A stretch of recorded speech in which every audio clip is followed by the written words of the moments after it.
Imagine un instant. Tu pries, tu fais des efforts, mais tu ressens comme un poids sur ton cœur, une tristesse inexplicable, des difficultés qui s'enchaînent, une baraka qui semble avoir disparu de ta vie. Et si tout cela venait de quelque chose que personne ne te dit clairement? Et si les péchés que tu commets en silence avaient des conséquences bien plus lourdes que tu ne l'imagines? Salam alaikum mes frères et sœurs dans l'islam. Aujourd'hui, dans cette vidéo, nous allons parler d'un sujet crucial mais souvent passé sous silence. Les conséquences des péchés que personne ne te dit. Accroche-toi jusqu'à la fin, car je vais te montrer non seulement les dangers cachés des péchés, mais surtout comment t'en libérer pour retrouver la paix, la lumière et la miséricorde d'Allah. Si tu te sens concerné en ce moment, reste avec moi. Pose-toi cette question. Et si aujourd'hui était le jour où je décide enfin de changer? Tu vas voir, cette vidéo peut transformer ta vie, Inch'Allah. Commençons par comprendre une vérité fondamentale. Allah, le très miséricordieux, nous avertit dans le Coran. Et ce qui vous touche comme malheur est dû à ce que vos mains ont acquis. Et il pardonne beaucoup. Sourate Ash-Shura, verset 30. Les péchés ne sont pas seulement des fautes isolées. Ils laissent des traces profondes dans notre cœur, notre vie quotidienne et même notre avenir. Le prophète Muhammad, paix et salut sur lui, nous a enseigné que chaque péché laisse une tache noire sur le cœur. Si on se repent, cette tache disparaît. Mais si on persiste, la tache grandit jusqu'à recouvrir tout le cœur. Et là, le cœur devient dur, insensible à la vérité, loin de la douceur de la foi. Mes frères et sœurs, as-tu déjà ressenti cela? Cette lourdeur dans la poitrine pendant la prière? Cette difficulté à te concentrer sur le Coran? Cette impression que tes invocations ne sont plus exaucées comme avant? Pose-toi la question. Est-ce que des petits péchés répétés ne sont pas en train d'éteindre la lumière dans ton cœur? Selon les savants comme Ibn al-Qayyim, rahimahullah, les conséquences des péchés sont nombreuses et dévastatrices. Premièrement, le péché prive de la connaissance. Le savoir est une lumière qu'Allah jette dans le cœur, mais le péché l'éteint. Imagine, tu lis le Coran, mais tu ne ressens plus rien. Tu écoutes un rappel, mais les mots glissent sur toi sans toucher ton âme. C'est l'effet du péché qui obscurcit l'esprit. Deuxièmement, le péché diminue la subsistance, la baraka dans le risque.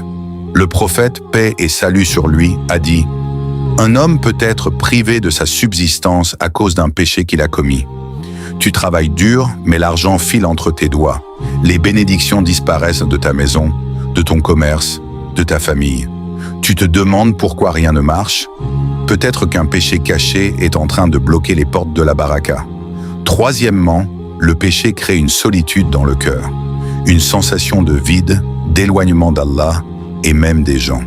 Ibn Abbas, qu'Allah l'agrée, a dit « Le péché apporte de la noirceur sur le visage, des ténèbres dans le cœur et dans la tombe, de la faiblesse dans le corps, une diminution des moyens de subsistance et de l'aversion dans le cœur des créatures. » Regarde autour de toi.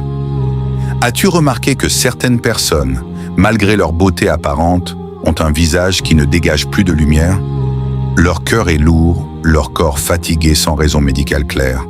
C'est souvent l'effet accumulé des péchés. Le péché affaiblit le corps, rend la vie difficile, ferme les portes du bien. Et ce n'est pas tout. Les péchés corrompent aussi la société. Quand les péchés se multiplient, les bienfaits disparaissent, les calamités descendent. Les familles se brisent, les amitiés se perdent, la paix intérieure s'envole. Mais Allah, dans sa grande miséricorde, ne nous abandonne jamais. Il nous ouvre toujours une porte de sortie. Mes frères et sœurs, maintenant que nous avons vu les conséquences, posons-nous une question importante. Pourquoi continuons-nous à pécher malgré tout cela? Parfois par faiblesse, par habitude, par influence de l'entourage ou par sous-estimation. Mais sache que chaque péché, même petit, est comme une goutte qui remplit un verre jusqu'à déborder. Imagine un jeune homme pieux qui commence par un petit regard interdit sur Internet. Au début, s'il se sent mal, il se repent. Mais il recommence. La tache noire grandit. Peu à peu, il perd le goût de la prière, ses invocations deviennent mécaniques, sa baraka diminue, ses relations se détériorent. Il se sent seul, vide. C'est l'histoire de beaucoup d'entre nous aujourd'hui, ou cette sœur qui tombe dans le ghiba, la médisance. Au début, c'est juste une petite discussion, mais cela noircit son cœur, éloigne les anges de miséricorde et attire des difficultés dans sa vie sans qu'elle comprenne pourquoi. Mais voici la bonne nouvelle qui va te motiver et t'inspirer. Allah est le plus miséricordieux. Il aime ceux qui se repentent.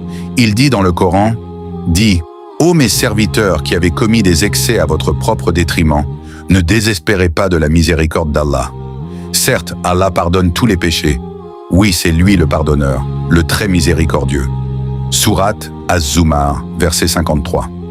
Le repentir sincère efface tout. Le prophète, paix et salut sur lui, a dit « Celui qui se repent d'un péché est comme celui qui n'a jamais commis de péché. » Subhanallah. Tes mauvaises actions peuvent même être transformées en bonnes actions grâce à un repentir sincère. Alors, comment faire un repentir accepté? Il y a des conditions claires qui vont te guider. 1. Arrête immédiatement le péché. 2. Regrette sincèrement ce que tu as fait avec une tristesse qui vient du cœur. 3. Prends la ferme résolution de ne plus recommencer. 4. Si le péché a touché les droits d'autrui, comme la médisance ou un dû financier, répare-le, demande pardon à la personne ou rends ce qui est dû. 5. Multiplie les bonnes actions. Prières surérogatoires, aumônes, lecture du Coran, istighfar abondant. Chaque matin, dis « Astaghfirullah » 100 fois. Le prophète le faisait plus de 70 fois par jour. Imagine la miséricorde qui descend sur toi. Mes frères et sœurs, ne laisse pas le shaitan te murmurer que tes péchés sont trop grands. Non, la miséricorde d'Allah est plus grande que tout. Même si tes péchés atteignent le ciel, un repentir sincère les efface. Relève-toi aujourd'hui. Commence par une prière de 2 rakats de tauba. Pleure devant Allah. Dis-lui, « Oh Allah, je reconnais mes fautes, je regrette. Pardonne-moi et aide-moi à rester sur le droit chemin. » Pense à cette histoire touchante. Un homme avait commis de nombreux péchés. Il vint voir un savant et dit « Mes péchés sont trop nombreux. Allah ne me pardonnera jamais. » Le savant lui répondit « Ta désespoir est plus grave que tes péchés. Va et repens-toi, car Allah dit qu'il pardonne tous les péchés. » Toi aussi, tu peux redevenir pur comme un nouveau-né.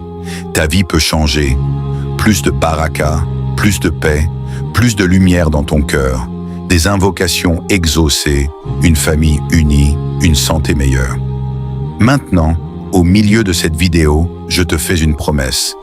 Si tu appliques ce que tu entends aujourd'hui, Inch'Allah, tu sentiras la différence dans les prochaines semaines. La paix reviendra, la motivation pour l'obéissance grandira. Si cette vidéo te touche, si elle te motive à changer, fais-le maintenant. Pose la vidéo quelques secondes, fais ton istighfar sincère et dis « Je me repens à Allah ». Continue avec moi jusqu'à la fin, car je vais te donner encore plus de conseils pratiques pour rester fort. Parmi les grands péchés, il y a le shirk, le meurtre injuste, la fornication, la consommation de riba, mais même les petits péchés accumulés font des dégâts. Évite-les tous. Protège tes yeux, ta langue, tes oreilles. Remplace les mauvaises habitudes par de bonnes. Au lieu de regarder des choses interdites, lis le Coran. Au lieu de médire, fais des invocations pour les autres. Au lieu de retarder la prière, fais-la à l'heure avec khushu. Allah facilite les choses pour celui qui le craint. Les portes du bien s'ouvrent, la tristesse disparaît, la joie de la foi revient. Mes frères et sœurs, avant de conclure, je veux t'encourager une dernière fois. Tu n'es pas seul dans ce combat. Des millions de musulmans luttent comme toi. Et Allah est avec ceux qui se repentent. Il transforme les pécheurs en awliya, en proches de lui. Ne remets pas à demain. Aujourd'hui est le jour parfait pour un nouveau départ. Si tu as aimé cette vidéo, si elle t'a motivé, inspiré et encouragé à te rapprocher d'Allah, fais ces 3 choses simples. 1. Abonne-toi à la chaîne dès maintenant et active la cloche pour ne rien rater des rappels qui changent dans la vie. 2. Laisse un commentaire avec ton avis. Quel est le péché dont tu veux te libérer aujourd'hui? Ou partage une réflexion qui t'a touché. Tes commentaires motiveront les autres et renforcent notre communauté. 3. Partage cette vidéo à au moins une personne qui en a besoin. Tu pourrais sauver une âme, Inch'Allah.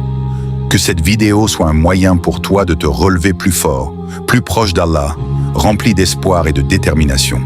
Qu'Allah accepte notre repentir à tous, qu'il efface nos péchés, qu'il nous accorde la baraka dans notre vie, notre risque et notre cœur, qu'il nous fasse entrer au paradis par sa miséricorde. Amin. Si tu veux plus de vidéos sur le repentir, la purification du cœur ou des rappels motivants, reste abonné. La prochaine vidéo arrive bientôt, Inch'Allah. Barakallahu fikum. Wassalamu alaikum wa rahmatullahi wa barakatuh.